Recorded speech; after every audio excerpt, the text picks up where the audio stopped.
On 14th, we received one call around dial 1100 call around 12 p.m.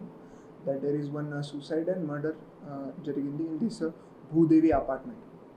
So our SI Srinivas Garu went there immediately. Within 10 minutes we have reached there.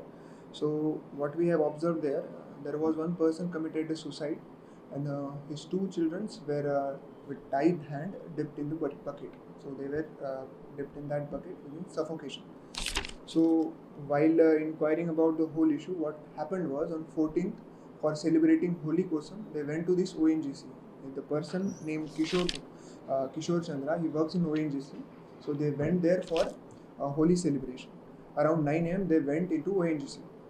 Around 9:30, this Kishore Chandra tell his wife that for this children's uniform, he will go to home. So around 9:30 they left from ONGC. ONGC after they left, this wife got suspicious because after 1 hour his husband did not call or he did not return back from that. She tried calling her husband. In that case, after 1 hour also he was not picking any calls. So she told some of her friend to go there. She tried to knock his door. We also have that CCTV also is there that his friend came and they tried to knock their door off, but he is not picking up. Around 10:30 and 11, they break the window open using the screwdriver. This with the help of a watchman and some other person, they break the window open. And when they enter, they saw this view of this person hanging in the second bedroom, and these two children are dipped in the bucket in the main bedroom. So that was there. We are also suspecting. We also got the suicide note there. In that suicide note, it was mentioned that due to the fear of his children' future in this competitive world, as his children were recently transferred from some school, he was feared that his children will be not surviving in this whole modern or competitive world. That's why he was so afraid. It was totally imaginative on his part. We also have the suicide note. So we have concluded that this is a suicide and murder. So we have registered the case to crime number 120 by 2025 and 103 clause 1 BNSS and 194 clause 1 BNSS. So far we have only got these. I think we are also suspecting some mental stress or trauma in this case. So that's why we have so far we have this information. In this case also, there is no foul play as this building they have on the second floor. So there is no other entry for this. There is no other balcony door or you can say another entry, forceful entry is not there. Only the main entry is there, and on that main entry they have all entered. So there is no foul play, there is no other person involved in this. It's purely a suicide and murder case. So any family issues or company issues? We are suspecting that. So far we did not receive any kind of information whether there was any previous family dispute or company issue. We are suspecting some kind of mental stress must have been there, because in suicide note also we have seen that it is an imaginative way. What he told that in competitive world his children will not able to survive, so he was tense about their future, so that's why he committed suicide and murder. Health issues or previous? We are also suspecting that so far we did not encounter any health issues and we did not have any kind of information whether he was surviving from any mental issues, so that is there. ఉదయం 9 గంటలకి ఈ యొక్క వానపల్లి చంద్రశేఖర్ అతని యొక్క wife 2 kids అంతా కలిపి హోలీని celebrate చేసుకోవడానికి ONGC ఆఫీస్కి 9 గంటలకి వెళ్ళడం జరిగింది. వెళ్ళిన తర్వాత ఒక హాఫ్ అన్ అవర్ ఉండి ఇతను పిల్లలకి యూనిఫామ్ కొలతలో తీసుకొస్తాను, యూనిఫామ్కి మెజర్మెంట్స్ తీసుకుని మళ్ళీ నేను వెనక్కి వచ్చేస్తానని చెప్పి భార్యను అక్కడే ఉంచి ఇతను పిల్లలిద్దరిని ఇంటికి తీసుకుని రావడం జరిగింది. నేను మళ్ళీ వెంటనే వచ్చేస్తానని భార్యకి ఇతను మెసేజ్ చేయడం కూడా జరిగింది. మెసేజ్ అయిన తర్వాత మళ్ళీ అగైన్ సి మెసేజ్, కానీ ఆ మెసేజ్కి ఏమవుతున్నాను ఎంతసేపటికి రాపోయేటప్పటికి వాళ్ళకి అనుమానం వచ్చి వాళ్ళంతా కూడా ముందు ఓఎన్జీసీ పీపుల్ వచ్చి ఇక్కడ వెరిఫై చేయడం జరిగింది. వెరిఫై చేస్తే ముగ్గురు యొక్క చెప్పుల జతలో గుమ్మం బయట ఉండడం జరిగింది. కానీ డోరు గెంటితే డోర్ రాలేదు. అనుమానం వచ్చి ఆ యొక్క కిటికీ తలుపులు అవి పగలగొట్టి లోనకి వెళ్ళి చూసేటప్పటికి సెకండ్ బెడ్రూమ్లో ఇతను ఫ్యాన్ సీలింగ్ ఫ్యాన్కి హ్యాంగింగ్ చేసుకుని ఉన్నాడు. తర్వాత పిల్లల గురించి వెతికేటప్పటికి పిల్లలు ఫస్ట్ బెడ్రూము బాత్రూంలో 2 బకెట్లలో తలలో బకెట్లలోకి పెట్టబడి ఉండి పిల్లలిద్దరూ కూడా చనిపోవటం జరిగింది. తర్వాత వీళ్ళ ముగ్గురు కూడా పిల్లలను చంపేసి చనిపోయాడు. తర్వాత ఈ యొక్క వీళ్ళు చూసిన తర్వాత 112 కాల్ చేశారు.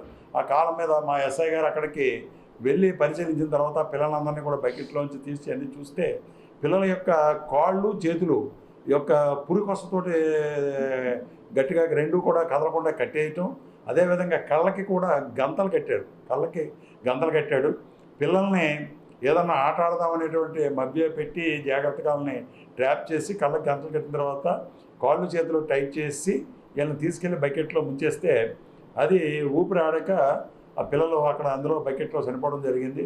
తర్వాత ఇతను ఆల్రెడీ ముందే డిసైడ్ అయ్యాడు కాబట్టి ఇతను కూడా సూసైడ్ హ్యాంగింగ్ చేసుకుని ప్యాన్కి సున్ని వేసుకుని చనిపోవటం జరిగింది. చనిపోయిన తర్వాత మా ఎస్ఐ గారు వెళ్ళిన తర్వాత అందరినీ పక్కకు ఉంచి చుట్టుపక్కలంతా కూడా నిశ్చితంగా పరిశీలించే నేర స్థలంలో ఒక సూసైడ్ నోట్ జరిగింది.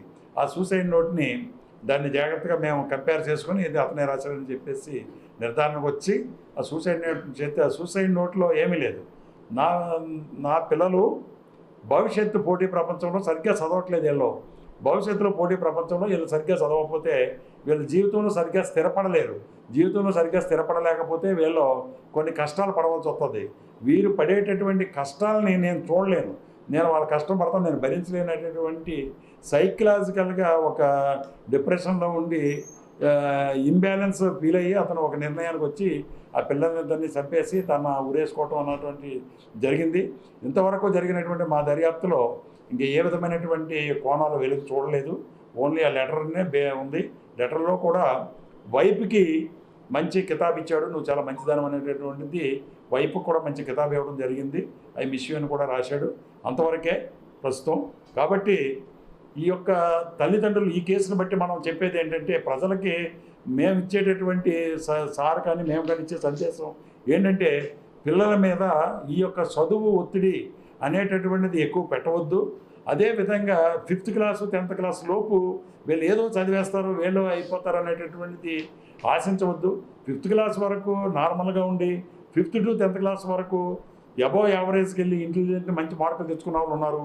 ఆఫ్టర్ 10th క్లాస్ కూడా బాగా మంచి కాలేజీ ఫస్ట్, స్కూల్ ఫస్ట్ వచ్చిన వాళ్ళు కూడా చాలామంది ఉండి తక్కువ మార్కులు వచ్చినప్పటికీ కూడా ఇంటర్మీడియట్ మెయిన్ ఎగ్జామ్లో తక్కువ మార్కులు వచ్చి మంచి ర్యాంక్స్ ఎంసెట్లో మంచి ర్యాంక్స్ పొందిన వాళ్ళు ఉన్నారు. కాబట్టి మనం చిన్నతనంలోనే వీళ్ళ యొక్క భవిష్యత్తుని ఎస్టిమేషన్ వేసేసి ఈ విధంగా చేయటం అన్నటువంటిది కరెక్ట్ కాదని పిల్లల యొక్క తల్లిదండ్రులకి ఇందు మూలంగా మా సారు మేము మా ఎస్పీ సారు తల్లిదండ్రులకి ఒక సందేశం తెలియజేస్తున్నాం. కాబట్టి అందరూ పాటించి పిల్లల మీద ఒత్తిడి పెట్టకుండా ఆడుకునే టైంలో ఆడుకుంటారు, చదువుకునే టైంలో చదువుకుంటారు. అంతేకాకుండా ఈ పిల్లల యొక్క ఈ డెవలప్మెంట్ అనేటటువంటిది 2 కారణాల మీద ఆధారపడి ఉంటుంది. ఒకటి హెరిడిటీ అండ్ ఎన్విరాన్మెంట్. హెరిడిటీ అంటే ఈ యొక్క తల్లిదండ్రుల యొక్క తెలివితేటలు, వాళ్ళ యొక్క పేరెంట్స్ వాళ్ళ పూర్వీకుల యొక్క తెలివితేటలను బట్టి ఒక ఐక్యూ అనేటటువంటిది డెవలప్ అయ్యి పిల్లలు ఆ విధంగా డెవలప్ అవుతూ ఉంటారు. కొంతమంది అబోవ్ యావరేజ్ బిలో యావరేజ్ ఉంటారు. అదే విధంగా ఉన్న పిల్లలు ఎన్విరాన్మెంటల్ ఎఫెక్ట్ అంటే తోటి విద్యార్థులు బాగా చదువుతున్నప్పుడు వాళ్ళు చదువుతున్నారు మనం ఎందుకు చదవకూడదు అనేటటువంటిది ఆ యొక్క స్కూల్ వాతావరణం, స్కూల్లో చెప్పేటటువంటి పాఠాలు, టీచర్స్ ఇచ్చేటటువంటి మోటివేషన్ లెసన్స్ని బట్టి కూడా ఎన్విరాన్మెంట్ బట్టి కూడా డెవలప్ అవుతారు. ఇటు హెరిడిటీ ఇటు ఎన్విరాన్మెంట్ రెండూ కూడా ప్రభావం చూపి భవిష్యత్తులో వాళ్ళు డెవలప్ అవుతారు తప్ప ఫస్ట్ క్లాస్లోనే యూకేజీలోనే వాళ్ళ యొక్క భవిష్యత్తుని వాళ్ళు బాగా చదవట్లేదు అనేటటువంటి దానికి మనం ఒక నిర్ణయానికి రాకూడదు. ఈ కేసు చాలామంది తల్లిదండ్రులకి ఒక ఉదాహరణగా నిలుస్తుంది. కాబట్టి ఈ కేసు గురించి మేము మొత్తం ప్రజలందరికీ కూడా మా దేవరాజు పాటిల్ సార్ తరఫున మా యొక్క ఎస్పీ శ్రీ ప్రస్తుతం సెల్ ఫోన్ లాక్ చేసి ఉంది, ఆ లాక్ని తీయాలి. దాన్ని తీసిన తర్వాత ఇంకా కేసు దర్యాప్తులో ఉంది. ప్రస్తుతం మనకు వచ్చింది ఏంటంటే సూసైడ్ నోట్ని బట్టి ఆ యొక్క పిల్లల యొక్క భవిష్యత్తును దృష్టిలో పెట్టుకుని ఇతను మెంటల్గా డిజార్డర్గా మానసికంగా సంక్షోభంలో ఉండి డిప్రెషన్లోకి వెళ్ళి అటువంటి నిర్ణయం తీసుకున్నాడు తప్ప అంతకు మించి ఏమీ లేదు.